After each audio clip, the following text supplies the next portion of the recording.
Il est 7h49 sur RTL et Jean-Michel Apathy, vous recevez la vice-présidente du Front National. Bonjour Marine Le Pen. Bonjour. Nicolas Sarkozy se trouvait dans ce studio mardi matin. À part quelques mesures fiscales, il a reconnu que face à la crise pétrolière, il était difficile pour un gouvernement de venir en aide aux consommateurs confrontés à la hausse de l'essence et du fioul. C'est une position que vous comprenez, Marine Le Pen? C'est-à-dire que Nicolas Sarkozy a fait des choix, si vous voulez, en matière d'économie, et il a subi un certain nombre d'échecs qui aujourd'hui minimisent considérablement ses marges de manœuvre. Vous savez que 80% du prix à la pompe, ce sont des taxes. Par conséquent, le gouvernement pourrait agir sur cette fiscalité. Il baisse des taxes. Mais oui, il pourrait le faire. Il en a la possibilité. Le problème, c'est que le paquet fiscal, je veux dire, a eu la priorité, en quelque sorte, et que à la suite de ces échecs, et notamment de l'échec de la relance de la croissance et de l'économie, eh bien, il n'a plus aujourd'hui les marges de manœuvre nécessaires pour pouvoir agir. Alors, ce qui est terrible, c'est que on fait des propositions, notamment aux pêcheurs, des propositions qui sont dérisoires, des propositions d'euthanasie, quoi, en quelque sorte. C'est des mesures de fin de vie, on leur donne quelques millions pour régler le problème social. Mais j'aimerais peut-être, monsieur Apathy, envisager de prendre le problème par l'autre bout. Par exemple, le problème des pêcheurs. Aujourd'hui, il est incontestable que le prix du pétrole représente une part extrêmement importante de leurs dépenses et grignote totalement leurs bénéfices. Mais c'est aussi parce que nous avons en France un considérable problème avec la grande distribution. Et d'ailleurs, les pêcheurs et les agriculteurs ne s'y trompent pas, puisque je crois qu'ils ont commencé à avoir des actions à l'égard de la grande distribution. Parce que vous comprenez bien que lorsque le cabillaud est acheté 2,90 € et vendu 24 € dans les magasins de la grande distribution, ça pose un réel problème. Si le cabillaud était acheté 9 € aux pêcheurs et revendu 20 €, tout le monde y gagnerait, et à ce moment-là, le prix du pétrole, en l'occurrence, ne compterait que 10% de leurs dépenses plutôt que 90%. Donc là, en revanche, le gouvernement a des moyens d'action. Le Front National réunit sa convention nationale ce week-end. Comment allez-vous un an après la présidentielle? Mal? Non, on ne va pas mal. On a entièrement reconstruit le Front National, réorganisé le Front National. Le Conseil national qui aura lieu samedi a vocation à exprimer à nos cadres et à nos élus quelle va être la nouvelle organisation du Front National, quel est son nouvel organigramme, comment nous allons travailler dans l'avenir, leur donner des renseignements sur les nouveaux locaux que nous allons intégrer malgré les gesticulations de quelques excités. Et voilà, donc nous repartons sur de nouvelles bases pour pouvoir, en septembre, lancer notre campagne européenne qui va être, évidemment, nous sommes au centre du sujet, puisque, monsieur Apathy, vous voyez bien que tout le monde commence à comprendre ce que nous disions, nous, au Front National, depuis très longtemps, à savoir que l'Union européenne est en train de bloquer toute capacité de décision politique dans notre pays.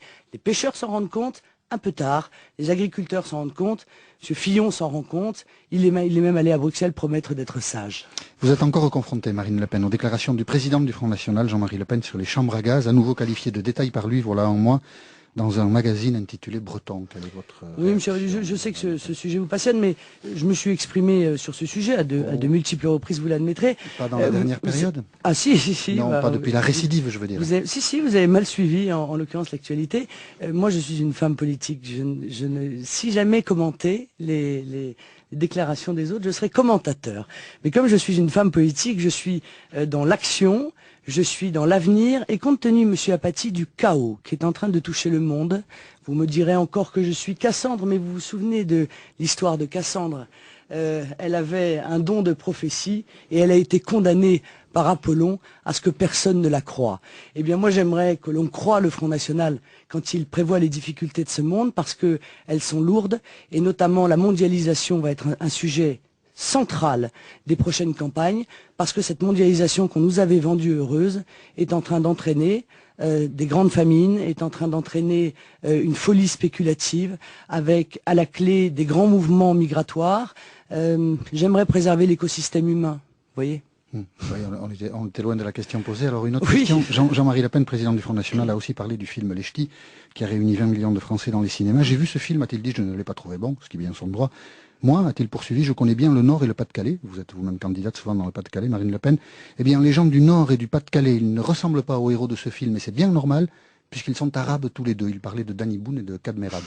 Alors vous qui êtes souvent candidate dans le Pas-de-Calais, vous soutenez ce genre de déclaration? Non, mais je n'ai pas à soutenir ou à ne pas soutenir des déclarations. C'est le président de votre mouvement. Oui, c'est le président de mon mouvement. À ce titre, il a... quelqu'un qui vous est étranger, Marine Le Pen. À ce titre, il monsieur dirige Apathy, le mouvement. Mais à ce titre, il a la liberté d'exprimer ce qu'il veut. Alors, si vous me demandez de commenter la critique cinématographique que fait Jean-Marie Le Pen, là, honnêtement, je crois que là, pour le coup, monsieur Apathy, on est très éloigné des difficultés. Ce sont des propos racistes ou pas, ça? Je suis candidate.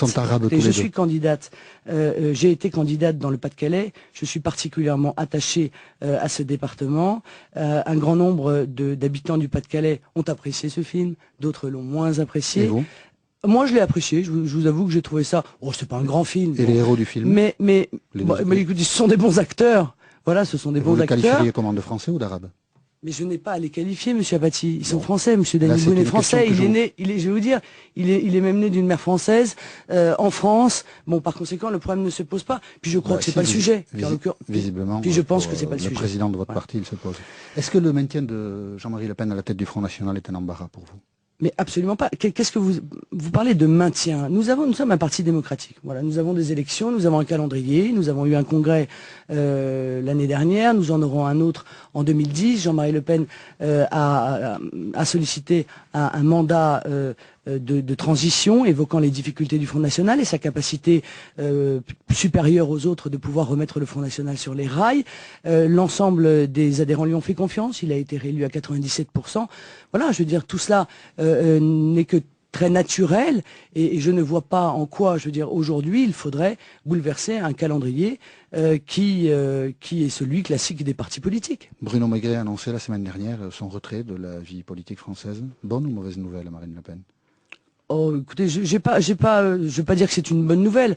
Moi, vous savez quelle était ma position vis-à-vis de Bruno Maigret. Je pense qu'il emmenait un certain nombre de ses adhérents et de ses électeurs, en l'occurrence, dans un cul-de-sac. Bon, par conséquent, je pense que son retrait va probablement faciliter la prise de relations et une de meilleures relations, très certainement, entre le Front National et le MNR dans l'avenir. Évidemment, là, pour le coup, je m'en félicite.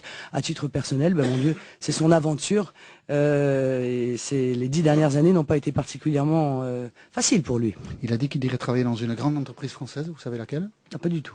Je ne suis pas dans la confidence. Parce qu'il ne veut pas le dire. On se demande pourquoi, mais on ne sait pas quelle grande entreprise française a embauché Bruno Maigret. Peut-être qu'il a peur que son contrat... vous savez, Bruno Maigret, je vous signale, était engagé, en l'occurrence engagé par l'État français, puisqu'il était haut fonctionnaire. Non, mais là, il a parlé d'une entreprise privée. Oui, d'accord. Mais... Marine Le Pen, qui a aimé le film Les Ch'tis, où joue Danny Boone, qui est un Français, on le confirme. Là-dessus, on a eu la réponse à la question. Exact. 7h57, merci.